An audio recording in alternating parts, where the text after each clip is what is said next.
Good evening. I'm Nisa Petrilli. I'm Jay Kaplan. I'm Steve Ferguson. And I'm Sean Roman. And this is the On the Sports Lines Midsummer Classic Edition.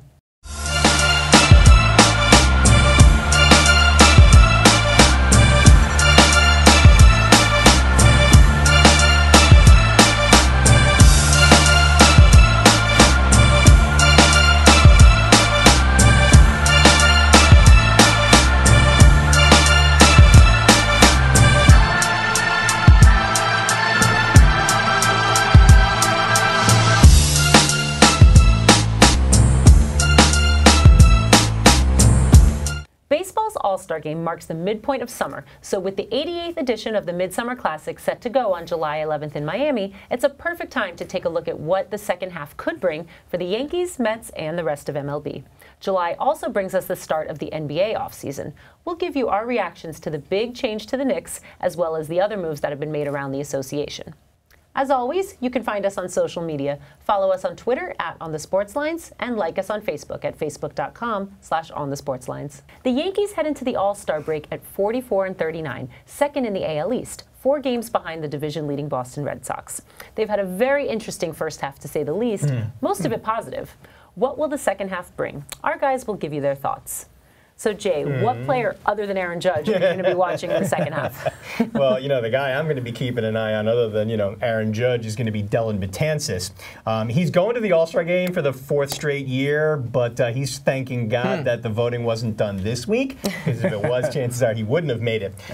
He was lights out for most of the first half, especially when subbing as the closer while Aroldis Chapman was on the DL, allowing just 1 earned run in 22 2/3, but in his last 7 outings, he's allowed 9 runs, all earned. He's walked 12 in just 4 2/3 innings. In 27 1/3 innings all year, he's allowed 26 walks. By comparison, guys, last year he allowed 28 walks the entire season in 73 innings. So, and he's blown leads in the last week against Chicago, Houston, Toronto. His ERA's ballooned from 109 to 329. Now, the Yankees bullpen has struggled in the recent stretch that saw them drop 14 of 19 and surrender first place to the Red Sox. So, Betances needs to work out his mechanics, reacquire his command, and be the guy who shuts down teams in the late innings to preserve leads if the Yankees are going to stay in the hunt for the division in the second half. And I'm going to be watching to see if he can do that. Steve, what move would you like to see them make in the second half? Well, if you're a Yankee fan, I think you now know you have 3 good starters and 2 that are on the iffy side. One is Pineda, and we also, if you saw yesterday's game, you really understand they need somebody more consistent. Severino's stuff is still great, and he made the All-Star team, but he really got shelled in his last outing against the Astros. And now that you have Sonny Gray and Jose Quintana pitching almost like aces, these guys, to me, would be the perfect number 2 starters, either one of them in the rotation. And that would take care of a shaky starting rotation with CC Sabathia not fully healthy yet from coming off his injuries. The question is, Steve, I agree with you, but do the Yankees have the pieces to trade to get one of those guys? And are they willing to give up the pieces that either one of those teams would demand to give up those guys? That's what will be interesting to see. That's a very good point, but I think they might. It depends on how far they want to go in their trade. And whether those teams decide to be sellers. Yeah, very good point. Sean, the second half of the season will be all about what? Continuing to exceed expectations. The Yankees have really done that this year. What I'm hoping, I'm a Mets fan, but I like when both New York teams are doing good, and I like the surprise and invigoration that this Yankee team so far has given our area. It's impressed me a lot. To me, and Steve, I think watching baseball all the decades you have, you may agree with me in this, baseball is about 42 games. Most teams win 60, they lose 60, and it's just about those other 42. The Yankees have come down almost to my original estimation of being a mediocre team. I hope that they could stay above that fray with their exceptional hitting and how Girardi has been shuffling the lineup. Their major hitters have been Brett Gardner, Aaron Hicks, Holiday, who's injured, Aaron Judge, Didi Gregorius, Gary Sanchez, Starlin Castro, and now Ellsbury coming back. Working with those players, I'm hoping the Yankees could just keep hitting solidly and staying ahead of the curve. True. Well, the Mets head into the All-Star break at 38-45, third in the NL East, 11.5 games behind the division-leading Washington Nationals. They've had a disappointing first half, though some of that is due to injuries to key players. Can they right the ship in the second half? Our guys weigh in. Jay, who's the player to watch in the second half? The guy I'm going to be watching is a guy who I watch a lot since he's been a New Yorker, and that's been Curtis Granderson. You know, he's always been an intriguing player to me. When he's hot, he can carry a team for stretches. When he's not, it can seem you can spend less time waiting for Godot to show than you can for Granderson to get a big hit. You know, he was hitting as low as 139 on May 10th. He had a hot June, which saw him put up a slash line of 315, 440, 726, 8 homers, 13 RBI. He had a 9-game hit streak in there where he went 14 for 37 to 378 clip.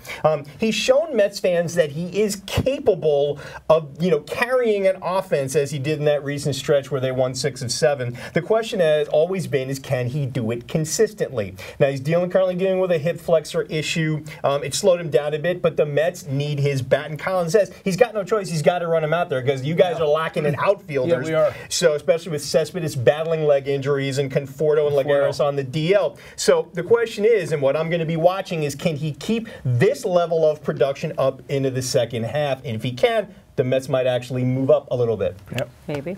Steve, what move would you like to see them make in the second half? You know, with all the injuries this team's had in their pitching rotation, Syndergaard, Harvey, and I could go on a lot more. Should I start playing the theme from MASH in the background, Steve? That might be a very good idea, actually.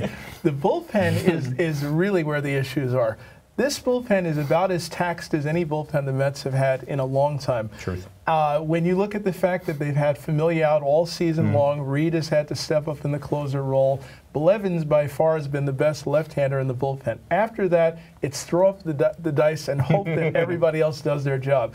I would like to see them go after a couple of the Oakland A's relievers while they're still available. I think a guy like a Sean Doolittle is a hard-throwing left-hander, could be a real help.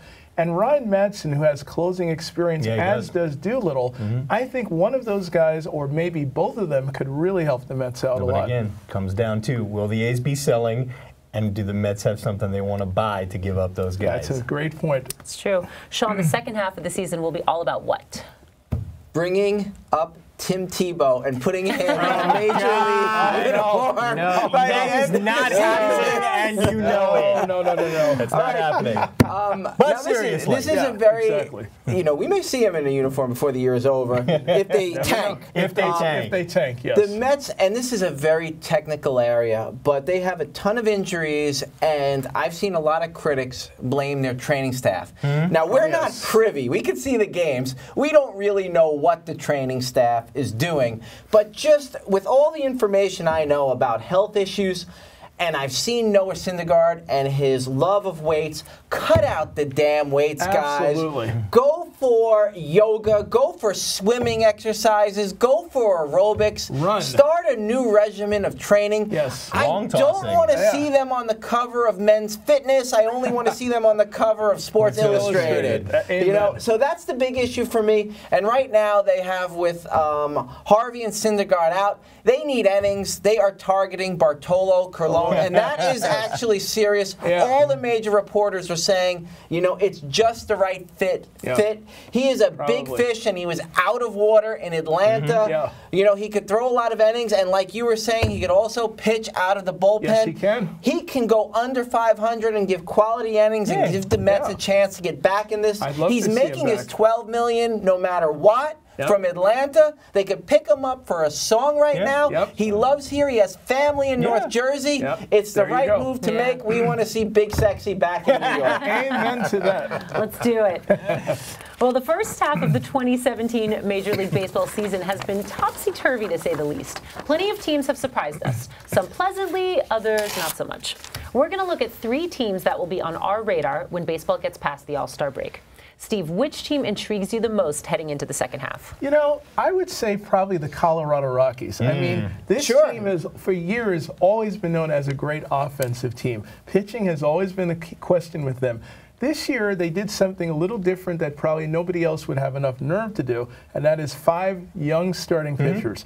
Now, they do have talented guys, and you look at guys like John Gray, who just came back off injuries, Chad Bettis, who had some serious health problems, will be coming back shortly. But when you look at the rest of their team, they have a guy named Zenzatella, who's 8-3. They have Kyle Freeman, who's 8-7. This team has been able to win with these guys. But my question is, can they continue to do it? And do they need a veteran starter, perhaps along the lines of a Sonny Gray or Quintana, somebody like that to anchor their staff for the second half? I think that's a huge question. Every team that's relying on rookies in the starting rotation needs a veteran, even if all he does is be an innings eater, just somebody to be a glue to bring guy. everything together. Yep. But the team that I'm going to be looking at is a team that was on our radar a couple of years ago and kind of fell off, and that's the Kansas City Royals. They got off to an absolutely horrible start. They were 10-20 on May 7th. They are now one of the hottest teams in baseball. They've gone 34-20 since then. 4 games over 500. They're half a game behind Cleveland in the AL Central. They've won 7 out of their last 8 series. They've gotten great first halves from their core guys. Mike Moustakas has 25 homers and 54 RBI. Hosmer has a 313, 371, 484 slash line with 40 ribbies. Lorenzo Cain's been his usual Gold Glove self in the outfield. 278, 11 homers, 15 steals. Salvador Perez has been a rock behind the plate and with this stick. He's got 17 homers, 55 RBIs. Whit Merrifield has been a very nice surprise for them at second base, 286, 32 ribbies, and 13 steals. Jason Vargas has been an absolute stud as their ace. He's 12-3, got a little beat up in his last start, but he's still 2.62 ERA. The rest of this rotation has been inconsistent. Jason Hamels and Ian Kennedy, who are their number 2 and 3 guys, they're veterans, inning eaters, 7-13, ERAs combined north of 450, not good. Kelvin Herrera, their closer, is at 450. He's allowed 7 homers in only 34 innings. And Alex Gordon has struggled to get over the Mendoza line all year. He's at 196 as we talk to you tonight. Power numbers have been negligible, only 5 homers and a slugging percentage of 302. Steve, you could slug 302 right now. I think I could. That being said, the Royals have a very light schedule due to playing in a weaker division, which gives them, I think, a bit of a competitive advantage over the AL East teams that they'll be competing with for the wild card slots, because those teams will be beating them up. So if Herrera can, get a little more consistent, be a little more dominant, if Gordon can right himself just a little bit, and Hamill and Kennedy can provide the length and depth that was expected from them, the Royals are going to be a very intriguing team in the second half, and they could very well challenge Cleveland for the AL Central lead, so they'll be worth watching. Don't forget Danny Duffy. He just came back. Off the DL, and they're going to need his arm. Absolutely. Sean? Well, I'm trying to take a challenge. I'm taking Baltimore Orioles. In Buck you trust? They've had, and that's some of the reason. It's like Buck Showalter is a guy who's been around in baseball forever and really hasn't had the pendulum of luck swing his way. No. And I think he's due for that, just like Terry Collins was in 2015 at some point. And right now they are 40-44. That's not terrible. 4 games under. The Mets would take that right now. They sure would. About 4.5 games back from the first and second wild cards. They have a very powerful lineup that has not been scoring runs. In about 44 games, they've scored 3 runs or less. And that's something that I really think is going to right itself when they have players like Adam Jones, Mark Trumbo, Jonathan Swoop, Trey Mancini, and also now Chris Davis coming back from injury. They're a team that desperately needs this all-star break, and they're one, given their management and strong hitting, that I really think is going to improve in the second half. And Zach Britton just came back yesterday. Closer. Yeah. True. Well, switching a little bit to basketball now, in a move that had just about all Knicks fans dancing in the streets, owner James Dolan fired President of Basketball Operations Phil Jackson. The team went 80 games under 500 during the Zen Master's tenure, and he was constantly feuding in the media with star Carmelo Anthony. The team became a dysfunctional laughingstock around the NBA. Guys, what's your reaction to all of this, and what's next for the Knicks, especially for Melo? Sean, why don't you start us off? Now, I really have a minority opinion because my view is that the Knicks were absolutely terrible, not just for years, but decades, without Phil Jackson. Then they get somebody of his caliber, and I think respecting what Phil Jackson has brought to basketball in the last 30 and 40 years, he at least deserved a 5-year plan. Dolan gave up control, but I don't think 3 years is enough. I think he deserved 5 years to pass or fail fail. He had the draft with Porzingis. That's probably their best player and what they could build on. Yep. We don't know. He probably had a lot to do with who they just drafted right now. Yeah, he did. I would have liked to see 2 more years of development before he was cut loose. I know in New York City it's what have you done for me lately, and with their atrocious, abysmal showings, there was a lot of pressure. But don't forget, the owner of the Knicks has been piloting this ship for the last few decades, and it's been sinking. And I don't think I can blame that on Phil Jackson. He's just the easy castaway right now, in my view. Steve? In my case, I'm looking at Phil Jackson in a totally different way. When your team loses 2 out of every 3 games for the last 3 years, I'm sorry, as a New York Knicks fan, you had to go. This guy did more damage to them in the 3 years he was here probably than anybody else who's run the ship here. Yeah. I think now, going forward, the Knicks could be in a good direction. I think, first of all, they have to figure out who's going to take over the job. And right now, Steve Mills is in charge. But I think if they can get the guy who ran the Cleveland organization, David Griffin, that would be a great start. And the next thing they have to do, they have got to find a real point guard.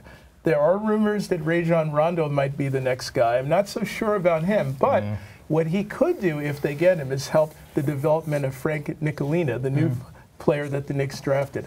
And then the Knicks have some other decisions, including Derrick Rose and what to do with their bench. But I am thrilled that Phil Jackson is out of here like I can't even begin to tell you. Yeah, I got to agree with you, Steve. I mean, however temporary it may be, some sanity appears to have landed on James Dolan. Look, we've kicked this around ad nauseum.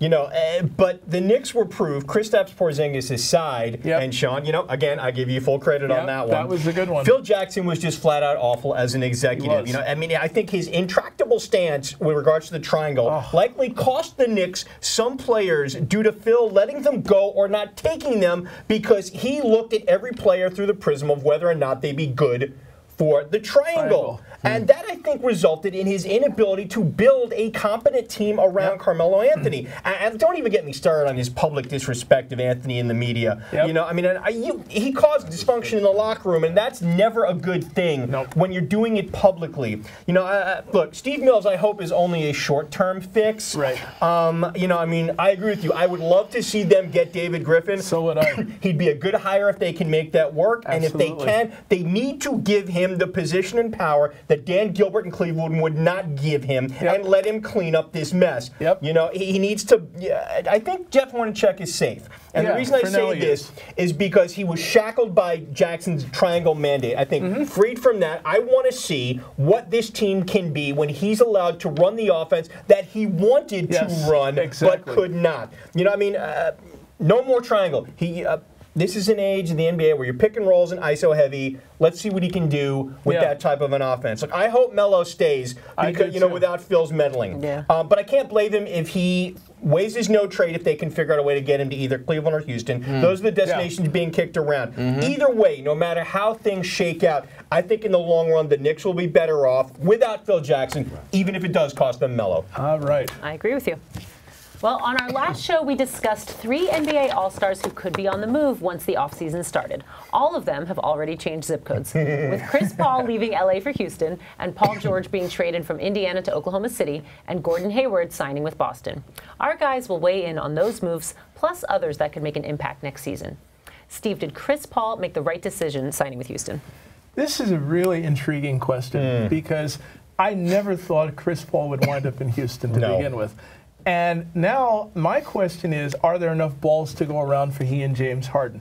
James Harden definitely has to take the role now of the shooting guard. Chris Paul will be a great distributor. He will shoot well. He'll defend better. He'll give them a lot of options, and they'll definitely have more offense this way. But my question is, can these two coexist and play together without getting on each other's nerves? And if they get Carmelo Anthony to join this duo, that'll be even more intriguing because we all know D'Antoni and Carmelo did not get along when he was coaching in New York. So I'm really a bit surprised that he wound up in Houston. But if they can make this work, this could be a great marriage. So, Sean, what does Paul George bring to OKC? I think he makes them more competitive than they were last year. Now, who's their competition?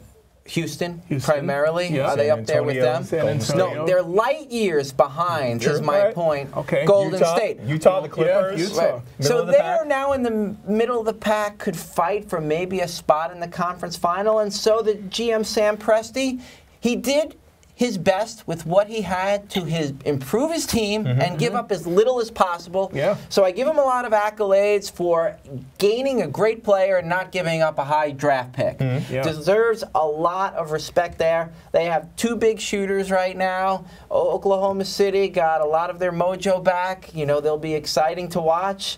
You know, but I still think that the Warriors are just the class of maybe all sports with their small team and dominant players at every position, so it's tough for those teams in the West to really get close. And I think while he's a great addition, he gives them a number 2 guy in terms of scoring and shot creation. The question is just the same as it is in Houston. Are there enough balls to go around? Because Russell Westbrook's not going to average a triple-double again next year. Not like he did this season.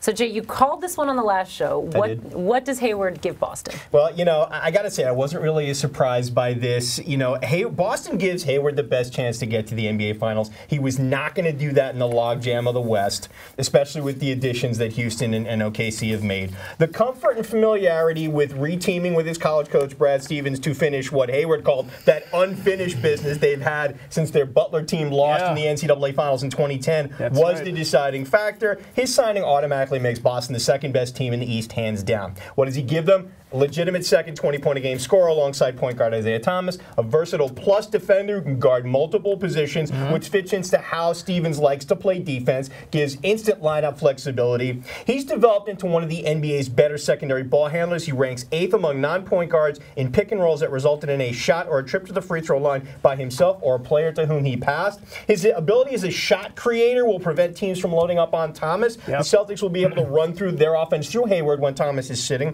Look, the Celtics are probably going to be about a 50-win team next season, but Hayward's signing is all about the playoffs. It's where you need your stars to be stars for your teams to advance. Thomas's injury last year in the Eastern Conference Finals proved that the Celtics were lacking in stars. They're not anymore. No. That's true. It's going to be interesting in the East next year for sure. Oh, yeah. I mean, look, there are teams on the rise, you know, which will be interesting to see.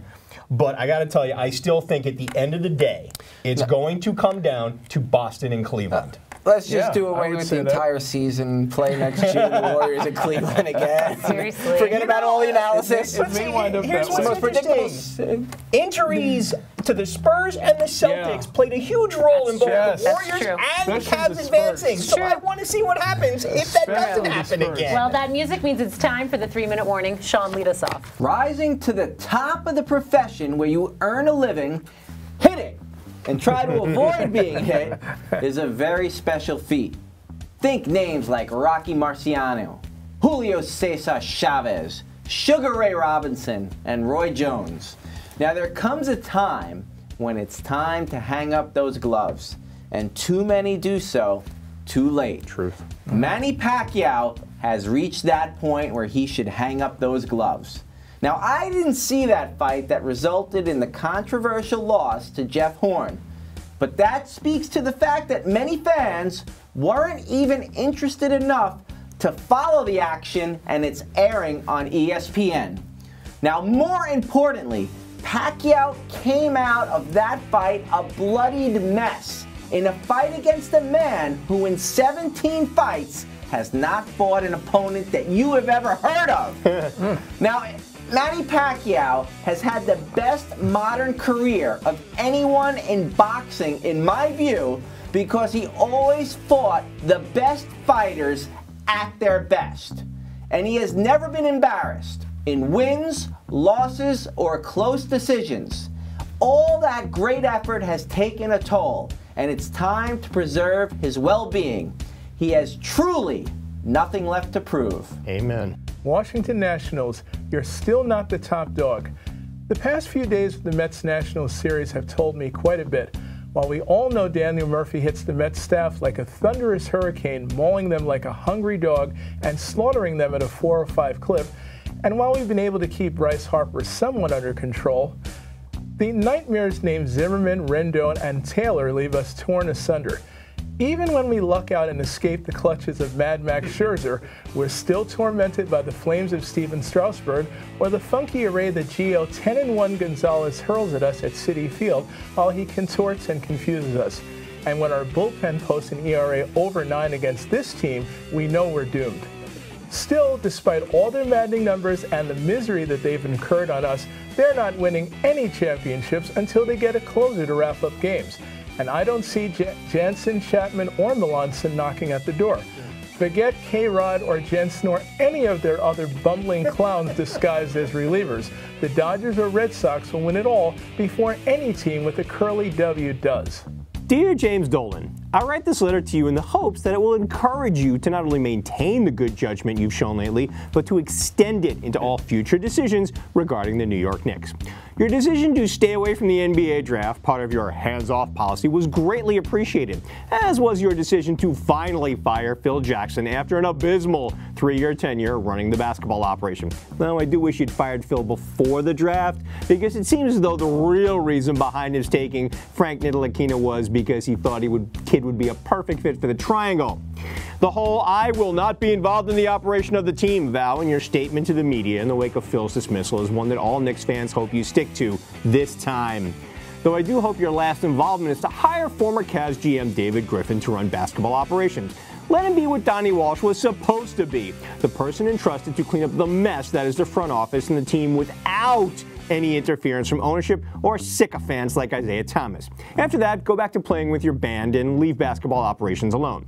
If you have any doubts that sticking to your hands-off policy will lead to success for the Knicks, you only have to look down the hall at the Rangers. They've done pretty damn well without you sticking your nose into hockey operations. Sincerely, every New York Knicks fan. College baseball isn't something we cover a lot of on the show, but I wanted to congratulate my alma mater, the Florida Gators, on winning the 2017 College Baseball World Series.